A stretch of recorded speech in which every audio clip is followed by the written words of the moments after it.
ஐந்து கரத்தனை யானை முகத்தினை இந்தின் இளம்பரை போலும் எயிற்றனை நந்தி மகந்தனை ஞான கொழுந்தினை புந்தியில் வைத்தடி போற்றுகின்றேனே. நமக்கு ஜோதிட ஞானத்தையும் கிரியா யோகத்தையும் தந்த குருமார்களுக்கு நன்றி. ஜோதிட சொந்தங்களுக்கு வணக்கம்.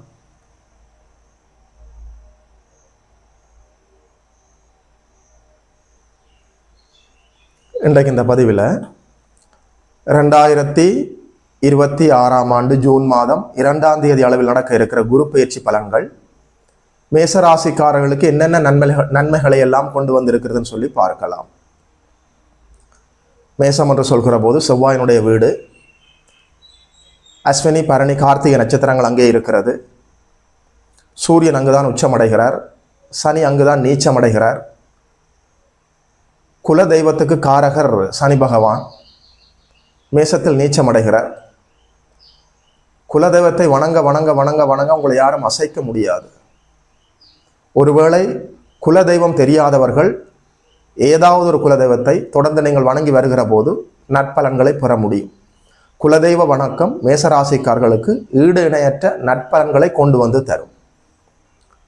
குரு என்று சொல்கிற போது மேசத்திற்கு பாக்கியாதிபதி நல்லபடியாக 4ஆம் இடத்து தன்னுடைய உச்ச வீட்டுக்கு வருகிறார். பாக்கியாதிபதி உச்சமடையலாமா? தாராளமாக உச்சமடையலாம். பொதுவாக இயற்கை சுபர்களுக்கு தனித்த புதன், வளர்புரை சந்திரன், சுக்கிரன், குரு, பௌர்ணமி சந்திரன், அதாவது இயற்கை சுபர்களுக்கு திரிகோணங்கள் வலுவான இடங்கள், 1, 5, 9ஆம் இடங்கள் நல்ல இடங்கள். கேந்திரங்கள் இயற்கை பாவர்களுக்கு நல்ல இடம். 4ஆம் இடத்தில் குரு அப்படி ஒன்றும் பெரிய விசேஷமான நற்பலன் இல்லை என்றாலும் அது அவருடைய உச்ச வீடு. உங்களுக்கு அவர் பாக்கியாதிபதி உச்சமடையலாம். குரு முழு சுபர், 100% சுபர், நல்லதே செய்யக்கூடியவர், மனதால கூட யாருக்கும் தீங்கி நினைக்காதவர். தீங்கென்றால் என்னவென்றே அவருக்கு தெரியாது. 100% எல்லா உயிர்களுக்கும் தன்னுடைய பார்வையால் நன்மைகளை வழங்கக்கூடியவர். குருவுக்கு 3 சிறப்பு பார்வைகள் இருக்கிறது. 5ஆம் பார்வை, 7ஆம் பார்வை, 9ஆம் பார்வை. 7ஆம் பார்வை சமசப்தமமான பார்வை, கருணை நிறைந்த பார்வை. 5ஆம் பார்வை அதிர்ஷ்டமான பார்வை. 9ஆம் பார்வை தெய்வீகமான பார்வை. அவர் 4ஆம் வீட்டில் அமர்ந்து கொண்டு உங்களுடைய 8, 10, 12ஆம் இடங்களை சுபப்படுத்துகிறார். 12ஆம் இடத்தில் இருக்கக்கூடிய விரயச்சனி பகவான் உச்சகுருவின் வீட்டில் உச்சகுருவின் பார்வையில் நல்ல சுபத்துவமாக செயல்பட போகிறார். குரு என்று சொல்கிற போது மஞ்சள் நிறம் குரு, குழந்தைகள் குரு, மரங்களில் வாழை மரம் குரு, தானியங்களில் கொண்டக்கடலை குரு, தங்கம் குரு. இந்த அமைப்புகள் எல்லாம் குருவின் அடிப்படையிலேயே செயல்பட இருக்கிறது. கோச்சாரத்தில் எப்போதெல்லாம் குரு 2, 5, 7, 9, 11ஆம் இடங்களில் வருகிறாரோ அது உன்னதமான பலன்கள் இருக்கும். உங்களுடைய பிறந்த ஜாதகத்தில் குரு சற்று பாவத்துவம் அடைந்து நல்ல நிலைமை இல்லை என்று சொன்னால் கூட கோச்சாரத்திலே குரு வருகிற போது தன்னுடைய பார்வைகளால் உங்களுக்கு நன்மைகளை தந்துவிட்டு போவார். கடைநிலை ஊழியர்களாக அன்றாடம் காட்சிகளாக இருப்பவர்களை முதலாளி ஆக்குபவர் குரு. முதலாளிகளை நல்ல தொழில் அதிபர் ஆக்குபவர் குரு. நீதிபதிகள் குரு, ஆசிரியர்கள் குரு, சொல்லிக் கொடுப்பவர்கள் குரு, குருமார்கள் குரு, ஒரு கோயில் தர்மகர்த்தா குரு, ஒரு சமூகத்திலே அங்கீகரிக்கப்பட்ட ஒரு தலைவன் குரு, ஒரு நாட்டினுடைய தலைவர் பிரசிடென்ட் குரு. கௌரவம், அந்தஸ்து, பதவியெல்லாம் குருவின் துணை இல்லாமல் இருக்கவே இருக்காது. குரு பார்க்க கோடி நன்மை, குரு இருக்க கோடி நன்மை, குரு பார்க்க கோடி தோஷங்கள் நிவர்த்தியாகும். குரு அருள் இருந்தால் திரு அருளும் கிடைக்கும், இறை அருளும் இருக்கும். அப்பேற்பட்ட உன்னதமான குரு தன்னுடைய சொந்த நட்சத்திரத்திலேயே, புனர்பூச நட்சத்திரத்திலேயே கடகத்துக்குள்ளே நுழைந்து வந்து உச்சமடைகிறார். புனர்பூசம், விசாகம், பூரட்டாதி குருவுடைய நட்சத்திரங்கள். இந்த நட்சத்திர நாட்களில் வியாழக்கிழமைகளில் நல்லபடியாக நீங்கள் குருவை வணங்க வணங்க மேசராசிக்காரர்கள் குலதெய்வத்தையும் குருவையும் வணங்க வணங்க உங்களை யாரும் அசைக்க முடியாது. அங்குதான் சூரியன் உச்சமடைகிறார் மேசத்தில். சூரிய வணக்கம், குலதெய்வ வணக்கம், தட்சணாமூர்த்தி வணக்கம் வாழ்க்கை முழுவதும் உங்களுக்கு நல்லது செய்யும். 9ஆம் அதிபதி நல்லபடியாக உச்சமடைகிற போது கௌரவம், அந்தஸ்து, பெயர், புகழ், மரியாதை எல்லாமே உயர்வடையும். சமூகத்தில் பெரிய மனிதர்களுடைய தொடர்புகள் கிடைக்கும். மனதில் ஒரு விதமான தன்னம்பிக்கை பிறக்கும். அப்பாவுக்கும் உங்களுக்கும் இடையில நல்ல பரஸ்பரம் புரிதல் ஏற்படும். பூர்வீக சொத்துக்களில் இருந்த வில்லங்கங்கள் எல்லாமே அப்படியே விலகும். தந்தை வழி சொந்த பந்தத்திற்கும் உங்களுக்கும் இடையில நல்ல அந்நியோன்யம் ஏற்படும். உறவுகளுக்கும் உங்களுக்கும் இடையில இருந்த கசப்புகள் எல்லாம் அப்படியே விலகும். சுகஸ்தானத்தில் குரு அமர்கிற போது, சுகஸ்தானம் சாதாரணமான இடமா? உங்களுடைய கல்வியை குறிக்கிற இடம், உங்களுடைய அம்மாவை குறிக்கிற இடம், உங்களுடைய உடல் ஆரோக்கியம், உங்களுடைய சுக சௌகரியங்களை குறிக்கிற இடம். நிலையான சொத்துகள் அங்குதான் இருக்கிறது. வண்டி வாகன யோகங்கள் எல்லாம் அங்குதான் இருக்கிறது. ஒரு நகை நட்டு வாங்க வேண்டுமா? அங்குதான் இருக்கிறது. அற்புதமான அமைப்பு. ஒரு பிடி நிலமாவது வாங்க முடியுமா என்று ஏங்கி காத்து கொண்டிருப்பவர்களுக்கு நல்லபடியாக நிலம் வாங்க முடியும், வீடு வாங்க முடியும், வீடு கட்ட முடியும். வண்டி வாகன யோகம் இருக்கிறது. உடல் ஆரோக்கியத்தை நோக்கி மெல்ல மெல்ல அப்படியே நகர்ந்து வரும். இதுவரைக்கும் உங்கள் பெயருக்கு ஏதாவது களங்கம் ஏற்பட்டிருந்தால் அதெல்லாம் சரியாகும். 4ஆம் இடம் அதி உன்னதமாக செயல்படுகிற போது மாணவ கண்மணிகள் கல்வியில முன்னேற்றமாக போகலாம். அற்புதமான அமைப்பு, அற்புதமான அமைப்பு. பாக்கியாதிபதி உச்சம் அடைகிற போது உங்கள் வாழ்க்கையில எந்தெந்த விடயங்கள் எல்லாம் பாக்கியமாக இருக்கலாம். உங்களுக்கு ஒரு திருமணம் நடப்பது ஒரு பாக்கியம், உங்களுக்கு குழந்தைகள் கிடைப்பது ஒரு பாக்கியம், குடும்பத்துக்கு ஆண் வாரிசு கிடைப்பது ஒரு பாக்கியம், தங்க விக்கிரகம் போல மகாலட்சுமியே பெண்ணாக வந்து உங்கள் வீட்டில் பிறப்பது ஒரு பாக்கியம், அப்பாவுக்கும் உங்களுக்கும் இடையில நல்ல பரஸ்பரம் புரிதல் அந்யோன்யம் ஏற்படுவது ஒரு பாக்கியம், நல்ல தொழில் அமைவது ஒரு பாக்கியம், கை நிறைய வருமானம் வருவது ஒரு பாக்கியம், தலைமை பதவி கிடைப்பது ஒரு பாக்கியம். அத்தனை பாக்கியங்களும் கிடைக்கப் போகிறது. என்னதான் உங்களுக்கு 7.5 சனி நடந்து கொண்டிருந்தாலும் 7.5 சனி பகவான் உச்சகுருவின் வீட்டில், உச்சகுருவின் பார்வையில். அற்புதமான அமைப்பு, அற்புதமான அமைப்பு. 7.5 சனி பகவான் முழுக்க முழுக்க சுபராக செயல்பட போகிறார். 12ஆம் இடம் குருவின் பார்வைக்குள் வருகிறது. 12ஆம் இடம் குருவின் பார்வைக்குள் வருகிற போது அசுப விரயங்கள் நிற்கும். மருத்துவமனை செலவுகள், வீணான செலவுகள் எல்லாம் நிற்கும். வெட்டி அலைச்சல்கள், வீணான அலைச்சல்கள், தேவையற்ற போக்குவரத்து எல்லாமே அப்படியே நிற்கும். பயணங்களால் நன்மை, செலவுகளால் நன்மை. தூர தேசத்தில் இருப்பவர்களுக்கு அந்த நாட்டிலேயே நல்லபடியாக வேலை கிடைப்பது, வெளிநாடு சென்று வருவதற்கான வாய்ப்பு. 4ஆம் இடம் உங்களுடைய சொந்த நாடு, 12ஆம் இடம் தூர தேசம், வெளிநாடு. 4ஆம் இடத்துல உச்சகுரு இருக்கிற போது வெளிநாட்டில் இருக்கக்கூடிய ஜோதிட சொந்தங்கள் பிறந்த மண்ணுக்கு வர வேண்டும், பூர்வீகத்துக்கு வந்து சொந்த பந்தங்களை பார்க்க வேண்டும் என்ற ஏக்கத்தோடு இருந்தால் தசாபுத்திகளின் அடிப்படையில் நல்லபடியாக பிறந்த மண்ணுக்கு வருவதற்கான எல்லா வாய்ப்புகளும் இருக்கிறது. 12ஆம் இடம் உச்சகுருவின் பார்வையில் நல்ல சுபத்துவமாக இயங்குகிற போது வெளிநாடு செல்ல வேண்டும் என்ற கனவோடு இருப்பவர்களுக்கு தசாபுத்திகளின் அடிப்படையில் வெளிநாடு செல்வதற்கான வாய்ப்புகள் வரும். எதப்படி இருந்தாலும் சுப விரயங்கள் இருக்கிறது. நிலையான சொத்துக்களை வாங்கலாம், வண்டி வாகனம் வாங்கலாம், கல்விக்காக செலவு செய்யலாம், ஆபரணங்கள் வாங்கலாம், விலை உயர்ந்த வாகனங்கள் வாங்கலாம், வீட்டுக்கு தேவையான பொருட்கள் வாங்கலாம், விலை உயர்ந்த ஆடைகள் வாங்கலாம்.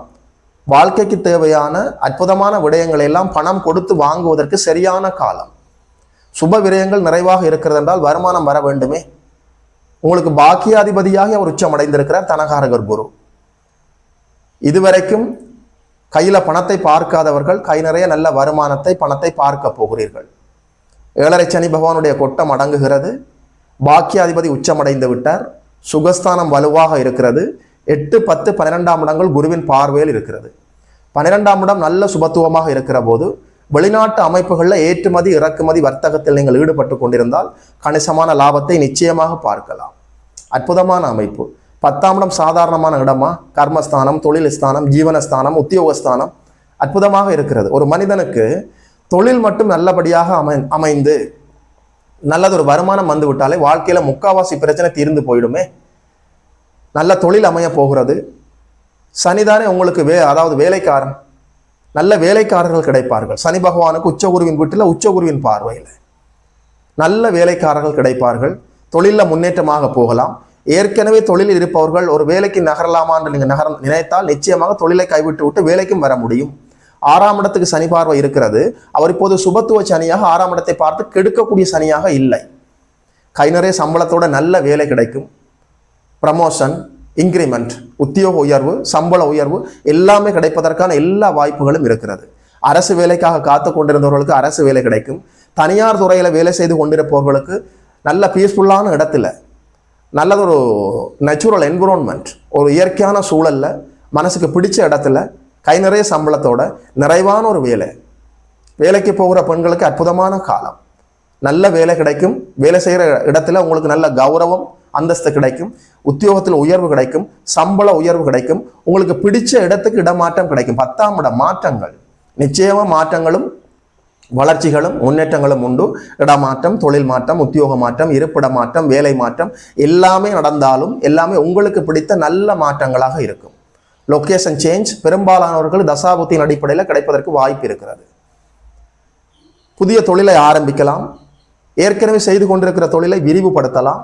வேலை, தொழில், உத்தியோகம், வியாபார அமைப்பில் இருந்த தடைகள் எல்லாமே அப்படியே விலகப் போகிறது. கை நிறைய நல்ல வருமானத்தை பார்க்க போகிறீர்கள். 8ஆம் இடம் சாதாரணமான இடமா? 5ஆம் இடம் அதிர்ஷ்டம். 8ஆம் இடம் அளவு கடந்த அதிர்ஷ்டம், திடீர் அதிர்ஷ்டம், மறைமுக அதிர்ஷ்டம், பங்குச்சந்தை லாபம், உழைக்காமல் அடுத்தவருடைய பணம் உங்களுக்கு வருவது, லாட்டரி டிக்கெட் விழுவது. 8ஆம் இடம் மறைமுக தன லாபம், திடீர் அதிர்ஷ்ட வாய்ப்புகள், ஆயுள் ஆரோக்கியம். 8ஆம் இடம் நல்லபடியாக உங்கள் பெயருக்கு ஏற்பட்ட களங்கம் எல்லாமே விலகும்.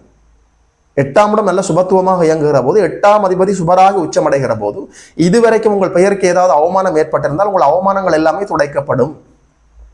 ஒரு மனிதனுக்கு வாழ்க்கையில தேவையில்லாத இடம் 8ஆம் இடமாக. கடன், நோய், எதிரி, வம்பு, வழக்கு, அசிங்கம், கேவலம், விபத்து, மரணம் கூட 8ஆம் இடம் தானே. பாபத்துவமாக செயல்பட்டு லக்னாதிபதி வீக்காக இருக்கிற போது மரணம் நேரும். அவ்வளவு கருண கொடூரமான இடம் 8ஆம் இடம். பெரும்பாலானவர்களுக்கு அவருடைய அட்டமாதிபதி திசையில தான் மரணங்கள் நிகழ்கிறது. 8ஆம் அதிபதி மாபெரும், அதாவது 8ஆம் இடம் சாதாரணமான இடமே இல்லை. 8ஆம் அதிபதி நல்ல வலுவாக இருந்து 8ஆம் இடத்துக்கு உச்சகுரு பார்வை கிடைக்கிற போது, உண்மையில சொல்றேன், கடன் விலகும், நோய் விலகும், எதிரிகள் விலகுவார்கள். 8ஆம் இடம் தீராத கவலை, தீராத நோய், தீராத கண்ணீர், தீராத சுமை, தீராத கடன்கள் விலகும், நாட்பட்ட நோய்கள் விலகும், மனபாரம் குறையும். இதுவரைக்கும் உங்கள் மனதில் இருந்த மன அழுத்தம் நீங்கும். 8ஆம் இடம் சுபத்துவம் அடைந்து விட்டாலே கவலைகள் தீர்ந்து விட்டது, கடன் தீர்ந்து விட்டது, நோய் தீர்ந்து விட்டது. அதற்கான வழிகள் எல்லாம் தாராளமாக கிடைத்துவிடும். திருமணம் என்று வருகிற போது நல்லபடியாக திருமண வாய்ப்புகள் இருக்கிறது மேசராசிக்காரர்கள். ஐயா, ஏழரை நடக்குது, அதாவது குரு பார்வையே கிடைக்கவில்லை. 2, 5, 7, 9, 11ஆம் இடங்கள்ல குரு இல்லை, வியாழ நோக்கமே வரவில்லை. நீங்க திருமணம் நடக்கும் என்று சொல்றீங்களே என்று நீங்கள் கேட்டால், 4ஆம் இடம் சுகஸ்தானம், உங்களுக்கு மன நிறைவு கிடைக்க வேண்டும் என்பது விதியாக இருக்கிறது. 8ஆம் இடம் மாங்கல்ய ஸ்தானம், 12ஆம் இடம் அயன சயன போகஸ்தானம், தாம்பத்திய சுகத்தை குறிக்கக்கூடிய இடம், கட்டில் சுகத்தை குறிக்கக்கூடிய இடம், இல்லற சுகத்தை குறிக்கக்கூடிய இடம், இல்லற வீடு 12ஆம் வீடு. 4ஆம் இடம், 8ஆம் இடம், 12ஆம் இடம் உச்சகுருவின் தொடர்புக்குள் வருகிற போது தசாபுத்திகளின் அடிப்படையில் நல்ல திருமணம் நடப்பதற்கான எல்லா வாய்ப்புகளும் இருக்கிறது. நல்ல திருமணம் நடக்கும், புத்திர பாக்கியம் கிடைக்கும், மாணவ கண்மணிகள் கல்வியில முன்னேற்றமாக போகலாம். வேலைக்கு போகிற பெண்களுக்கு இதுவரைக்கும் இல்லாத நிம்மதி கிடைக்க போகிறது. குடும்ப தலைவர்களுக்கு நல்ல கை நிறைய வருமானம் வரப்போகிறது. சுப செலவுகள் இருக்கிறது. வேலையில உத்தியோகத்துல நிம்மதி கிடைக்க போகிறது. வேலை, தொழில், வியாபாரத்தில் இருந்த தடைகள் எல்லாம் அப்படியே விலக போகிறது. வயதான பெரியவர்கள் ஆரோக்கியத்தை நோக்கி மெல்ல நகர்ந்து வர போகிறீர்கள். பாக்கியாதிபதி உச்சம், அட்டமஸ்தானத்துக்கு உச்ச குருவின் பார்வை, விரயஸ்தானத்துக்கு உச்ச குருவின் பார்வை, சுகஸ்தானத்திலேயே குரு அமர்ந்திருக்கிறார். பாக்கியாதிபதி உச்சமடைந்து சுகஸ்தானத்தை வலுப்படுத்துகிறார். என்ன சொல்ல, எப்படி சொல்ல? தொட்டது துலங்கும், நினைத்தது நடக்கும், பருத்தி புடவையாய் காய்க்கும், பழம் நழுவி பாலில் விழுந்து விட்டது. இளரைச்சனி காலத்துல இப்படி ஒரு அதிர்ஷ்டமா உங்களுக்கு? சரியாக இந்த வாய்ப்புகளை நீங்கள் பயன்படுத்திக் கொள்ள வேண்டும். புதனுடைய துறையில செயல்பட்டு கொண்டிருப்பவர்கள், ஆசிரியர் பணிக்காக காத்து கொண்டிருப்பவர்கள், வங்கி ஊழியத்துக்காக காத்து கொண்டிருப்பவர்கள், வங்கி பணிக்காக காத்து கொண்டிருப்பவர்களுக்கு அற்புதமான பொற்காலம். Teaching, banking, marketing, auditing, accounting, IT துறை, மீடியா துறை, பத்திரிகை துறை, பேசி பிழைப்பவர்கள், ஓவியர்கள், கலைஞர்கள், இசையமைப்பாளர்கள், சினிமா துறையில் இருப்பவர்கள், அற்புதமான வாய்ப்பு உங்களுக்காக காத்திருக்கிறது. சரியாக இந்த வாய்ப்புகளை பயன்படுத்திக் கொள்ள வேண்டும். சனி நல்ல சுபத்துவமாக இருக்கிறார். கல்மண் ஏற்றி இறக்குபவர்கள், கிளீனிங் பொருட்கள் விற்பனை செய்பவர்கள், மரத்தளபாடங்கள் விற்பனை செய்பவர்கள், காய்லாங்கடை வைத்திருப்பவர்கள், இரும்பு கடை வைத்திருப்பவர்கள், மெக்கானிக் செட் வைத்திருப்பவர்கள், பெட்ரோல் பங்கு வைத்திருப்பவர்கள், அங்கே வேலை செய்யக்கூடியவர்கள், மதுபான கடை வைத்திருப்பவர்கள், அங்கே வேலை செய்யக்கூடியவர்கள், சனியினுடைய அடிப்படையில், புதனுடைய அடிப்படையில், சுக்கிரனுடைய அடிப்படையில் நீங்கள் செயல்பட்டு கொண்டிருந்தால் கூடுதல் லாபங்கள் உங்களுக்காக காத்திருக்கிறது. இந்த குரு பயிற்சி உங்கள் வாழ்க்கையில ஒரு மிகப்பெரிய டேர்னிங் பாயிண்டாக இருக்க போகிறது. ஏழரை சனி காலத்துல மேச ராசிக்காரர்களுக்கு உண்மையில் அதிர்ஷ்டம் அடித்திருக்கிறது. இந்த வாய்ப்பை நீங்கள் சரியாக பயன்படுத்திக் கொள்ள வேண்டும். ஐயா, என்ன பரிகாரம் இருக்கிறது என்று நீங்கள் கேட்டால், சனி பகவான் தான் குல தெய்வத்துக்கு காரகர். மேசத்துல தான் அவர் நீச்சம் அடைகிறார். குலதெய்வத்தை நேரிலே சென்று வணங்குவதில் தடை தாமதங்கள் உங்களுக்கு ஏற்படும். குலதெய்வத்தை சென்று நேரிலே பார்த்து வணங்கி வியாழக்கிழமைகளில் விரதம் இருந்து தட்சணாமூர்த்தியை வணங்கி வர எல்லா தீங்குகளிலிருந்து நீங்கள் விடுபட முடியும். இந்த குரு பயிற்சி மேசராசிக்காரர்களுக்கு எல்லா நன்மைகளையும் கொண்டு வர வேண்டும் என்று உங்களோடு சேர்த்து நானும் பிரார்த்தனை செய்கிறேன். வாழ்த்துக்கள். 2026 ஜூன் மாதம் நடக்க இருக்கிற இந்த குரு பயிற்சி பலன்களை மேசம் ராசிக்கு சொன்னதில் ஒரு ஜோதிடனாக எனக்குமே மட்டற்ற மகிழ்ச்சி. யோகிமதன் அஸ்ட்ரோ சென்டர் யூடியூப் சேனலை சப்ஸ்கிரைப் செய்திருக்கின்ற அனைத்து தோழர்களுக்கும் தோழிகளுக்கும் என் மனப்பூர்வமான நன்றிகள். பார்த்தவர்கள் உங்களுடைய நண்பர்களோடும் உறவினர்களோடும் பகிர்ந்து கொள்ளுங்கள். இதுபோல இன்னொரு அற்புதமான வீடியோவில் சந்திக்கிறோம். நமஸ்காரம்.